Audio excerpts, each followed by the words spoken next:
নমস্কার বন্ধুরা, মানবীর রান্নাঘরে আপনাদের সবাইকে স্বাগত জানাই।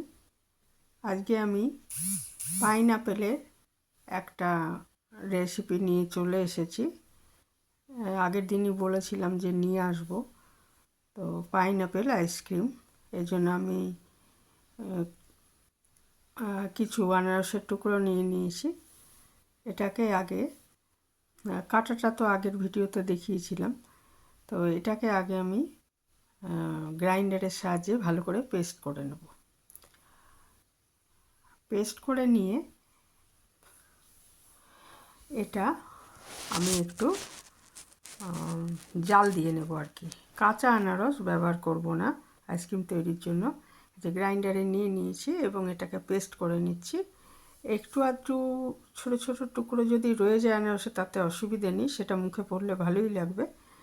তো সেই জন্য আমি মোটামুটি এটাকে পেস্ট করে নিয়েছি। ছেঁকে নিলাম না, কিন্তু যা ছোটো ছোটো টুকরো আছে থাকুক, সেটা কিন্তু মুখে পড়লে ভালো লাগবে। অনেকে টুকরো টুকরো পাইনঅ্যাপেলও দেন আর কি আইসক্রিমের মধ্যে, সেটাও ভালো লাগে খেতে।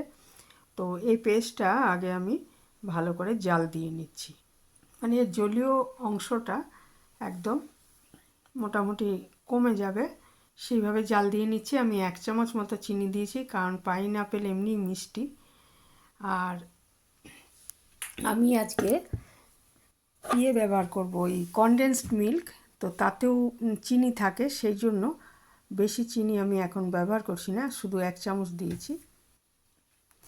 দিয়ে এটাকে জাল দিয়ে নিচ্ছি আমি। এটা দেখুন অনেকটা কমে গেছে।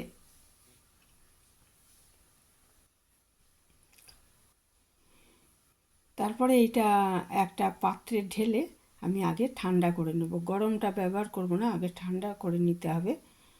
নিয়ে ঠান্ডা করে নেওয়ার পর একটা পাত্রে আমি আমুলের যে ক্রিম পাওয়া যায় সেই ক্রিম একটা ব্যবহার করেছি, করে এটাকে ফেটিয়ে নেব ভালো মতো। আর একটা আমুলেরই মিল্কমেড ব্যবহার করেছি,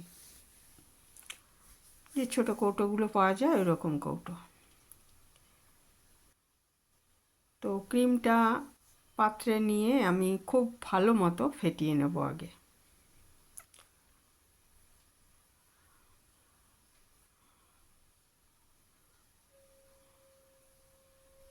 ফ্রিজে ছিল, এটা বার করে নেওয়ার পর এটা করছি, তো মানে একটু প্রচণ্ড গরম বলে একটু ক্রিমটা গলে যাওয়ার মতো হয়েছে। তো যাই হোক, এটা আমি খুব ভালো মতো ফেটিয়ে নিচ্ছি আগে।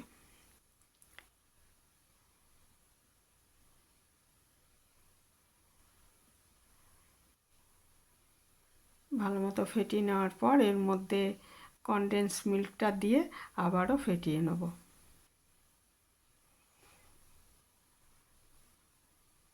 যত ভালো ফেটানো হবে এটা ভালো লাগবে আর কি খেতে আইসক্রিমটা।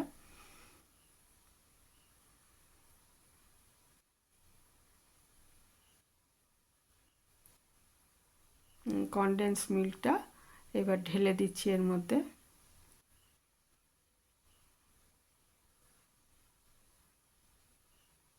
ঢেলে দিয়ে আবারও ভালো মতো দুটো জিনিস একসাথে ফেটিয়ে নেব, অর্থাৎ ক্রিম আর এই কনডেন্সড মিল্ক খুব ভালো মতো আবার ফেটিয়ে নেব। আর এতে আমি খুব সামান্য একটু ফুড কালার ব্যবহার করব, ভালো ফুড কালার। ইচ্ছে করলে সেটা ব্যবহার নাও করতে পারেন। ফুড কালারটা দেবো যে আনারসের ন্যাচারাল রঙটা আনার জন্য, কারণ ওটা আমরা সামনে যেটা দেখি ক্যামেরায়, তো বিশেষ করে আমি মোবাইলে শ্যুট করছি, আনা সম্ভব না। তো একটু মানে কালারটা আনার জন্যই দিয়েছি, ইচ্ছে করলে এটা নাও দিতে পারেন। 3 ফোঁটা আমি ব্যবহার করলাম লেমন ইয়েলো দিয়ে, আবারও একটু মিশিয়ে নিচ্ছি সব কিছু একসাথে।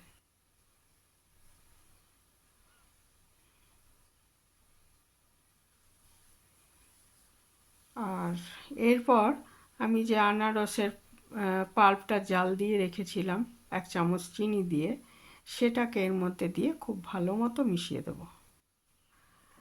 আনারসের টুকরো অনেকে ব্যবহার করেন, তো সেক্ষেত্রেও কিন্তু আনারসের টুকরোগুলো জাল দিয়ে নিতে হবে, ফুটিয়ে নিতে হবে। হ্যাঁ, না হলে কিন্তু এটা মানে একটু দুধ বা দইয়ের সঙ্গে মিশলে একটু তিতকুটে ভাব আসার সম্ভাবনা থাকে, এই জন্য এটা জাল দিয়ে নেওয়া হচ্ছে। রায়তা বানানো আমি দেখিয়েছিলাম, তখনও দেখিয়েছিলাম যে ওটা আমি জাল দিয়ে নিয়েছি, তো এটাও তাই জাল দিয়ে নিতে হবে। জাল দিয়ে ঠান্ডা করে তারপর মেশাতে হবে।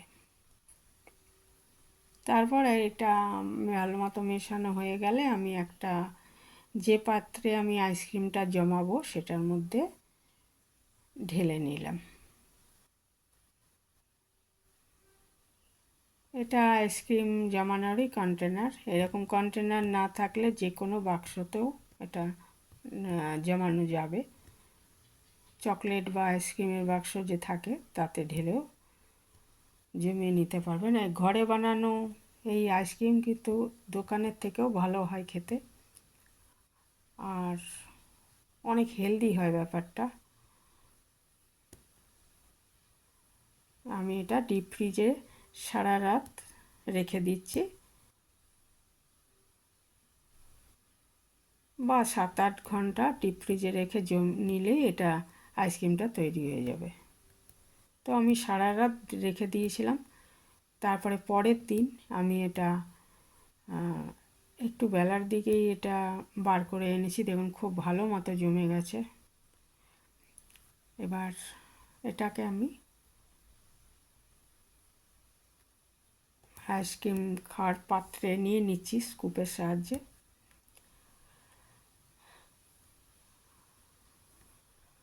এর ওপর ছড়িয়ে দিতে পারেন আইসক্রিম, এভাবে নেওয়ার পরে এর ওপর ছড়িয়ে দিতে পারেন। আমি যেমন এই কালো কিশমিশ দিয়েছি, বা প্লেনও রাখতে পারেন, অথবা টুটি ফ্রুটি দিতে পারেন, যেরকম ইচ্ছা।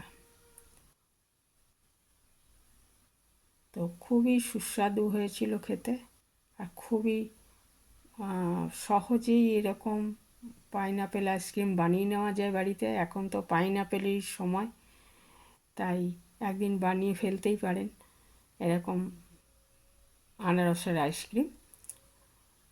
তো আজ এখানেই শেষ করলাম। ভালো থাকবেন বন্ধুরা। যারা এ পর্যন্ত দেখলেন, ধন্যবাদ।